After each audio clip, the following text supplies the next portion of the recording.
Welcome friends, welcome. Really मैं स्वागत करता हूं आपका इस पर्टिकुलर वीडियो में। और इस वीडियो में हम जानने वाले हैं कॉमन फाइनेंशियल मिस्टेक्स। मैक्सिमम लोग अपनी लाइफ में कुछ ना कुछ फाइनेंशियल मिस्टेक्स करते हैं। वो मिस्टेक्स कहाँ से आती हैं? डेफिनेटली हमारी कंडीशनिंग से आती हैं। हमारा बचपन से जैसी कंडीशनिंग है, जैसी हमें सिखाया गया है, जैसा हमने लोगों को फॉलो करते हुए देखा है, उसी टाइप से हमारे माइंड में पैसे के बारे में कुछ ना कुछ मिस कुछ ऐसे प्रैक्टिस बन जाती है जिसको हम फॉलो करते जाते हैं। लाइक बचपन से सभी ने सुना होगा, पैसा पेड़ पे नहीं उगता है।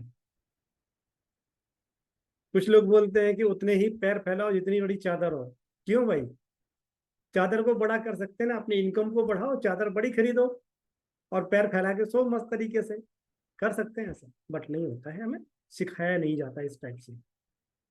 तो हमारे पास कंडीशनिंग कौन कौन सी होती है? एक तो होता है विजुअल कंडीशनिंग। हमने अपने पेरेंट्स को, अपने कुछ रिलेटिव्स को कुछ ना कुछ ऐसी फाइनेंशियल मिस्टेक्स करते हुए देखा। हमें लगता है कि वो सही करते थे, या उनके माइंड में जो चीज़ सही थी, उनकी नॉलेज के अकॉर्डिंग, अंडरस्टैंडिंग के अकॉर्डिंग, या फिर उनकी पर्सनल फाइनेंशियल कंडीशन के अकॉर्डिंग वही चीज़ हम लाइफ टाइम फॉलो करते जाते हैं। उसकी वजह से क्या होता है, हमारी फाइनेंशियल डेस्टिनी चेंज नहीं हो पाती है। दूसरा होता है हम लोगों को सुनते हैं, जो हमने सुना लोगों से, और वही चीज हम अपने प्रैक्टिस फॉलो करने लगते हैं। तो उस टाइप की चीजों को हमें अवॉइड करने के लिए कौन कौन सी कॉमन 10 फाइनेंशियल मिस्टेक्स हो सकती हैं, उनके बारे में हम बात करेंगे। सो मैं अपना माइंड मैप शेयर करता हूँ, कॉमन फाइनेंशियल मिस्टेक्स कौन कौन सी हो सकती है। सो हम इस पर्टिकुलर वीडियो में 10 मिस्टेक्स के बारे में डिस्कस करेंगे, जिनको हम अवॉइड करेंगे तो डेफिनेटली हमारी फाइनेंशियल सिचुएशन अच्छी हो सकती है। हम अपनी फाइनेंशियल सिचुएशन को इम्प्रूव कर सकते हैं अगर हम उन पर्टिकुलर 10 हैबिट्स को भी अपनी लाइफ से रिमूव कर पाए, क्योंकि ये निगेटिव हैबिट्स हैं। सो उसके अगेंस्ट हमें कुछ ना कुछ पॉजिटिव हैबिट्स डेवलप करनी पड़ेंगी, उसके बारे में हम बात करेंगे। So number one financial mistake जो है, लेक ऑफ फाइनेंशियल नॉलेज।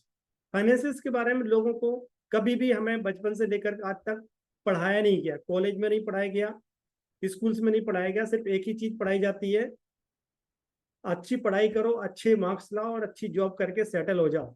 पर जो लोग जॉब करते हैं उनको पता होगा जॉब के बाद क्या क्या चैलेंजेस आते हैं। क्या सच में उनकी लाइफ सेटल होती है, या फिर उनको आगे प्लान करना पड़ता है? तो फाइनेंशियल लिटरेसी ना होने की वजह से, नॉलेज ना होने की वजह से लोग स्टार्टिंग से फाइनेंशियल मिस्टेक्स करते हैं। लाइक अभी मैंने अर्निंग स्टार्ट की तो मैं दिल खोल के पैसा खर्च करूंगा, पैसे को उड़ाऊंगा।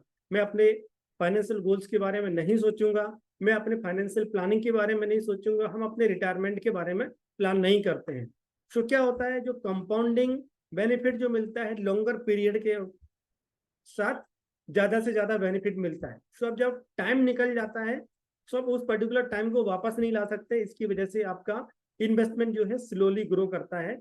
सो आपको थंब रूल क्या रखना है, इतनी नॉलेज रखनी है कि, या फिर अपने बच्चों को इतनी नॉलेज देनी है कि the moment they start earning they must save 10% of their income. एक ही रूल अगर याद रखेंगे तो डेफिनेटली उस पर्टिकुलर इनकम को कहाँ इन्वेस्ट करना है, कैसे करना है, वो हम आगे समझेंगे। बट डेफिनेटली एक ही रूल इसमें फॉलो करेंगे फाइनेंशियल नॉलेज के लिए। Income minus saving equal to expenses. Income minus expenses equal to saving हमें सिखाया गया है, बट हम फॉलो करेंगे income minus savings equal to expenses. Save करना है 10%, whatever the earning level you have. जो भी आपकी मंथली इनकम है, आपको 10% तो सेव करना ही है।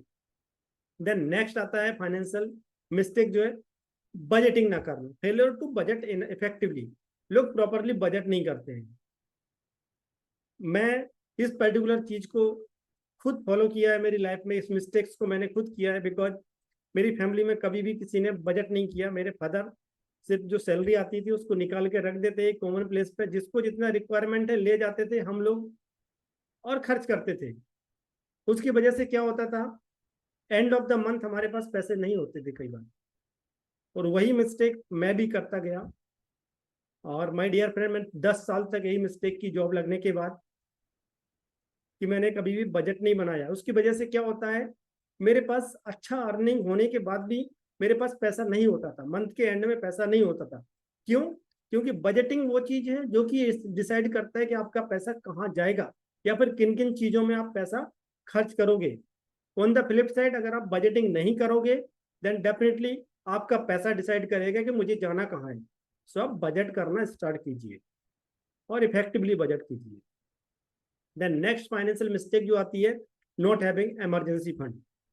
यस, आपके पास इमरजेंसी फंड्स नहीं है तो कई बार आपने जो अपना इन्वेस्टमेंट किया होगा, जो पैसा सेव किया होगा, उसको इन्वेस्टमेंट किया होगा, ग्रोइंग इन्वेस्टमेंट जो आपको अच्छा रिटर्न दे रहा होगा, अगर कोई एक सिंगल इमरजेंसी आ जाती है तो सारा का सारा पैसा आपका चला जाता है।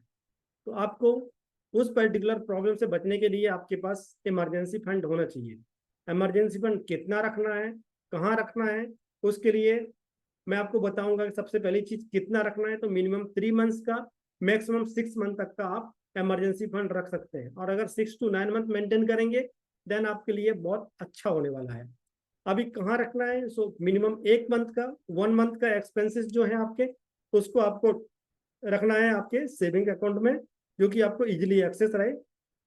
बाकी जो है डेट फंड्स में इन्वेस्टमेंट करना है या फिर एफडीज में इन्वेस्टमेंट कर सकते हैं, जो आपको फिक्स रिटर्न मिलता है, उससे आप बेनिफिट ले सकते हैं। बट आपके पास मिनिमम 3 मंथ्स का और अप टू 9 मंथ तक का इमरजेंसी फंड होना चाहिए। Then spending more than whatever you earn or excessive use of credit cards. Yes, credit card लोगों को, बहुत सारे लोगों को सिखाया जाता है क्रेडिट कार्ड बहुत अच्छी चीज है, इसको आप यूज करिए, इफेक्टिवली यूज करेंगे तो आपको रिवॉर्ड पॉइंट मिलते हैं और पता नहीं क्या क्या चीजें सिखाई जाती हैं। बट पर्सनल एक्सपीरियंस के बेस पे बोले तो क्रेडिट कार्ड रखना ही अपने आप में एक ट्रैप है। आप अगर अपने हैबिट्स को, अपने स्पेंडिंग हैबिट्स को कंट्रोल नहीं कर सकते देन रिकमेंडेड है आपको क्रेडिट कार्ड रखना ही नहीं है। और जब spending more then what ever you earn, अगर आप बजटिंग प्रॉपरली करेंगे तो डेफिनेटली आप उस चीज को अवॉइड कर पाएंगे। अपने एक्सपेंसेस को ट्रैक करेंगे मंथ ऑन मंथ बेसिस पे, तो आपको पता चलेगा आपका पैसा किन चीजों में ज्यादा स्पेंड हो रहा है। आपको उन चीजों को कट डाउन करना है और अपने बजट में फिक्स करना है। तो आपका income minus expenses equals to कुछ ना कुछ आपके पास पैसा बचना चाहिए, जो कि आप सेव करेंगे, जो कि हमने पहला रूल समझा है। ऐसा नहीं होना चाहिए income minus expenses equals to negative result आता है। मीन्स आप कहीं से बोरो करते हैं पैसा या फिर क्रेडिट कार्ड से लेके आप उसको खर्च करते हैं। So that should not be your habit. Then next आता है अवेलिंग डेट अननेसेसरली। कई बार लोगों को इजी एक्सेस होता है डेट का, तो छोटी छोटी प्रॉब्लम्स आई, उन्होंने लोन ले लिया। और लोन कहाँ से लेते हैं? या तो क्रेडिट कार्ड से लोन लेते हैं या फिर पर्सनल लोन लेते हैं। क्रेडिट कार्ड का लोन भी आपको 15% के अराउंड इंटरेस्ट रेट देता है, या फिर आप पर्सनल लोन भी लेंगे तो आपको 13% 14% तक इंटरेस्ट रेट पे करना पड़ता है। कहाँ से लाएंगे उस पैसे को आप? तो आपको देखना है अननेसेसरी डेट नहीं लेना है। डेट लेना है तो गुड डेट लेना है, मीन्स आपको उस पर्टिकुलर असेट क्लास में इन्वेस्टमेंट के लिए डेट लेना है जो कि फ्यूचर में आपको रिटर्न देगा। लाइक अगर आप 10% 15% पे भी इंटरेस्ट पे लोन ले रहे हैं तो वो आपका जो असेट क्लास में इन्वेस्टमेंट कर रहे हैं वो आपका उससे ज्यादा ग्रो करना चाहिए। उसके लिए डेट लेने के लिए सिर्फ और सिर्फ मैं एक ही चीज में रिकमेंड करता हूँ और मैं खुद भी यूज करता हूँ, that is real estate investment. Leveraging का बेनिफिट लेके आप उसको यूज कर सकते हैं। उसके अलावा किसी और टाइप के इन्वेस्टमेंट के लिए, किसी और टाइप की एक्टिविटीज के लिए आपको लोन लेने की रिक्वायरमेंट नहीं होनी चाहिए। आपको अननेसेसरी लोन नहीं लेना है। देन नेक्स्ट हैबिट आता है overlooking insurance needs. Yes, insurance हम प्लान ही नहीं करते। हमें, मेरी फैमिली को कितने की रिक्वायरमेंट है, कितना कौन कौन से इंश्योरेंस होने चाहिए, वो नहीं लेते आप। कई बार लोग सोचते हैं कि मेरी एम्प्लॉयर ने मुझे हेल्थ इंश्योरेंस दे रखा है, मुझे उसके अलावा कुछ लेने की जरूरत नहीं है।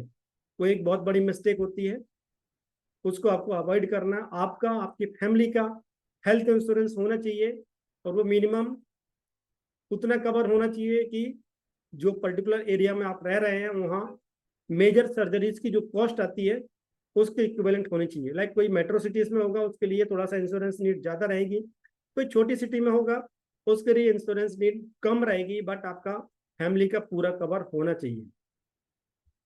देन नेक्स्ट आता है टर्म इंश्योरेंस। आप और आपकी फैमिली में अगर कोई और अर्निंग मेंबर है तो सबका इंश्योरेंस होना चाहिए, टर्म इंश्योरेंस। टर्म इंश्योरेंस की जब मैं बात करता हूँ तो आपको कभी भी, या फिर लाइफ इंश्योरेंस की जब बात करते हैं तो आपको किसी भी LIC पॉलिसी, किसी एंडोमेंट प्लान किसी रिटायरमेंट प्लान या फिर मनी बैक प्लान के चक्कर में नहीं पड़ना है। लाइफ इंश्योरेंस मीन्स सिर्फ और सिर्फ टर्म इंश्योरेंस। टर्म इंश्योरेंस आपकी नीड के अकॉर्डिंग आप टर्म डिसाइड कर सकते हैं कि आपको 60 ईयर्स तक कवर करना है, 70 ईयर्स तक कवर करना है। बिकॉज हो सकता है हर किसी की फाइनेंशियल नीड्स अलग हो सकती हैं, उसके अकॉर्डिंग आप डिसाइड करेंगे आपका टर्म इंश्योरेंस। आपका जो मंथली एनुअली इनकम जो रहेगा, उस पर्टिकुलर इनकम का मिनिमम 10 टाइम्स होना चाहिए। लाइक आपका 10 लाख रुपए अगर आप एनुअली अर्न करते हैं तो आपके पास 1 करोड़ रुपए का टर्म इंश्योरेंस कवर होना चाहिए। देन नेक्स्ट आता है ignoring retirement planning. Yes, retirement planning is the most ignored and most important goal of our life. Maximum लोग रिटायरमेंट को इग्नोर कर देते हैं। वो सबसे पहले क्या करते हैं, जॉब लगती है, अभी रिटायरमेंट के बारे में क्या सोचना, अभी तो मेरी पूरी लाइफ पड़ी है रिटायरमेंट के लिए। शादी हो जाती है, बच्चे हो जाते हैं, बच्चों की एजुकेशन स्टार्ट हो जाती है, अपना घर खरीदना, गाड़ी खरीदना, बच्चों की एजुकेशन, बच्चों की शादी, वहां तक का प्लान कर लेते हैं। खुद के रिटायरमेंट की जब बात आती है तो हमारे पास कुछ नहीं होता है। और जब देखते देखते हमें पता नहीं चलता, रिटायरमेंट नजदीक आ जाता है, फिर हम सोचते हैं अभी मेरा क्या होगा। फिर फाइनेंशियली आप डिपेंडेंट रहते हैं आपके बच्चों के ऊपर, किसी और जगह जहां से आप एक्सपेक्ट नहीं कर सकते कि आपको पैसा मिलेगा भी या नहीं मिलेगा। सो आपको डे वन से रिटायरमेंट के बारे में सोचना है। आप अर्न करते हैं, जो आप पैसा सेव करेंगे उस पैसे का एक सर्टेन अमाउंट जो है आपको आपके रिटायरमेंट फंड की तरफ डेडिकेट करना है। एंड सेकेंड मिस्टेक इसमें लोग करते हैं कि जो प्रोविडेंट फंड होता है एम्प्लॉयर का, उस पर्टिकुलर प्रोविडेंट फंड को जैसे ऑर्गेनाइजेशन चेंज होता है तो विड्रॉ कर लेते हैं और उसको दूसरे किसी न किसी गोल को मीट करने में लगा देते हैं। बट ये मिस्टेक आपको नहीं करना है। वो जो आपका प्रोविडेंट फंड है that is for your retirement. So आपको जब रिटायरमेंट होगा तभी आपको लेना है, उसको आप नेक्स्ट ऑर्गेनाइजेशन के लिए ट्रांसफर कर सकते हैं, बट आपको रिटायरमेंट फंड को कभी भी विड्रॉ नहीं करना है, क्योंकि वो उस तरह से डिजाइन किया गया है कि रिटायरमेंट के टाइम पे आपको अच्छा कॉर्पस मिले। 12%, जो सभी लोग रिकमेंड करते हैं आपको 10% सेव करना है। सो आपका बेसिक इनकम का 12% एटलीस्ट कंट्रीब्यूशन हो रहा है और रिटायरमेंट। अगर आपने उस पर्टिकुलर कॉर्पस को ही ग्रो होने दिया over the period of time, तब भी आप अपनी रिटायरमेंट को एक सर्टेन लेवल तक एंजॉय कर सकते हैं, बट उसके लिए आपको डिसिप्लिन होना पड़ेगा। Next, note setting financial goals. Yes, हमारे पास लाइफ में फाइनेंशियल गोल्स होते ही नहीं है। हमें पता ही नहीं होता है कि मुझे 5 साल बाद कितने पैसे की रिक्वायरमेंट है, कौन सा गोल फुलफिल करना है, उसके बाद 10 साल बाद कौन से पैसे की रिक्वायरमेंट पड़ेगी, या फिर कौन से गोल को मीट करने के लिए कितना अमाउंट मुझे रिक्वायर्ड रहेगा। जब मुझे यही सब पता नहीं रहेगा, देन डेफिनेटली मेरे पास सडनली कोई रिक्वायरमेंट आ जाएगी। लाइक मेरे बेटे ने मुझे बोला कि मुझे हायर एजुकेशन के लिए 20 लाख रुपए की जरूरत है, मैं क्या करूंगा, क्योंकि मैंने अपने गोल सेट नहीं किए। जब गोल सेट नहीं किए तो उसके लिए मैंने प्लानिंग भी नहीं की होगी। अभी मेरे पास सडनली 20 लाख रुपए की रिक्वायरमेंट आ गई तो मैं क्या करूंगा, या तो मेरे कोई ग्रोइंग एसेट्स होंगे उनको बेचूंगा, या फिर मेरा रिटायरमेंट फंड जो होगा, एम्प्लॉयर प्रोविडेंट फंड होगा, उसको मैं विड्रॉ करूंगा। तो उससे क्या होगा, आपका रिटायरमेंट डिस्टर्ब होगा। तो आपको आपके फाइनेंशियल गोल्स को असेस करना है, उसका टाइम फ्रेम डिसाइड करना है, और टाइम फ्रेम के साथ आपको कितने अमाउंट की रिक्वायरमेंट रहेगी उस पर्टिकुलर अमाउंट को भी डिसाइड करना है। उसके अकॉर्डिंग अपना इन्वेस्टमेंट प्लान करना है ताकि आप अपने गोल्स को टाइमली एंड इफेक्टिवली अचीव कर पाए। The next, not planning your taxes. Yes, tax planning नहीं करते हम। उसकी वजह से क्या होता है, हम 30% के स्लैब में आते हैं। तो क्या 30% के स्लैब में एक मेजर अमाउंट हमारा जो है टैक्स के फॉर्म में चला जाता है। सो हमें मिनिमाइज करना टैक्सेस को, उसके लिए अच्छे टैक्स एडवाइजर की हम हेल्प लेंगे, थोड़ा सा पैसा उसको देंगे, देन डेफिनेटली आप अपने टैक्स को प्लान कर सकते हैं। क्योंकि 80C और सेक्शन 24 या फिर दूसरे सेक्शन में इन्वेस्टमेंट करके आप एक सर्टेन अमाउंट तक टैक्स बचा सकते हैं, बट डेफिनेटली उससे ऊपर आपको टैक्स सेविंग करना है, देन आपको किसी अच्छे एडवाइजर की रिक्वायरमेंट रहेगी। सो मैं रिकमेंड करूंगा इसमें एक well trained well known tax advisor की हेल्प लें और अपने टैक्स को ऑप्टिमाइज करें। कैसे आप अपने टैक्सेस को मिनिमाइज कर सकते हैं ताकि आप ज्यादा से ज्यादा पैसा अपने पास ले पाए। Next, note checking CIBIL score और क्रेडिट स्कोर। यस, लोग अपने सिविल स्कोर और क्रेडिट स्कोर को चेक नहीं करते हैं। जब हमें किसी लोन की जरूरत पड़ती है, किसी अच्छे असेट्स में इन्वेस्टमेंट करने के लिए, जब हम लोन लेने जाते हैं और हमारा सिविल स्कोर डाउन होता है, या फिर उस पर्टिकुलर सिविल स्कोर की वजह से हमारा या तो लोन रिजेक्ट हो जाता है या फिर हमें हायर इंटरेस्ट पे करना पड़ता है। कई बार ऐसा होता है लोगों को जितने अमाउंट की जरूरत है उतना अमाउंट भी नहीं मिलता है, बिकॉज उनका सिविल स्कोर या क्रेडिट स्कोर अच्छा नहीं है। सो आपको एक रेगुलर फ्रीक्वेंसी पे सिविल स्कोर को चेक करते रहना है, और रिकमेंडेड है अपना सिविल स्कोर मिनिमम 750 मेंटेन करना। अगर आप 800 और 850 900 तक मेंटेन कर सकते हैं देन गुड। अगर आप नहीं कर सकते तो एटलीस्ट 750 तो आपको मिनिमम रखना ही रखना है, ताकि आपको अच्छे लोन के ऑफर्स मिलेंगे। जब आप घर खरीदने जाएंगे या फिर कुछ और प्लान करेंगे देन डेफिनेटली आपको बेनिफिट मिलेगा, बिकॉज छोटा सा decrease in the interest rate will give you huge benefit in the long term। जब आप घर का प्लान करते हैं मिनिमम 15 साल 20 साल के लिए लेंगे, तो आप 0.1% और 0.2% भी इंटरेस्ट रेट कम पे अगर लोन ले पाते हैं due to your good CIBIL score, then definitely आपको बहुत ज्यादा हेल्पफुल होने वाला है। सो आपको अपने सिविल स्कोर को या क्रेडिट स्कोर को फिक्स फ्रीक्वेंसी पे चेक करना है, और उसको मेंटेन करने के लिए सर्टेन प्रैक्टिसेस मैं एक सेपरेट वीडियो में दूंगा, उनको आप फॉलो करेंगे देन डेफिनेटली आप अपना सिविल स्कोर को अच्छा मेंटेन कर पाएंगे।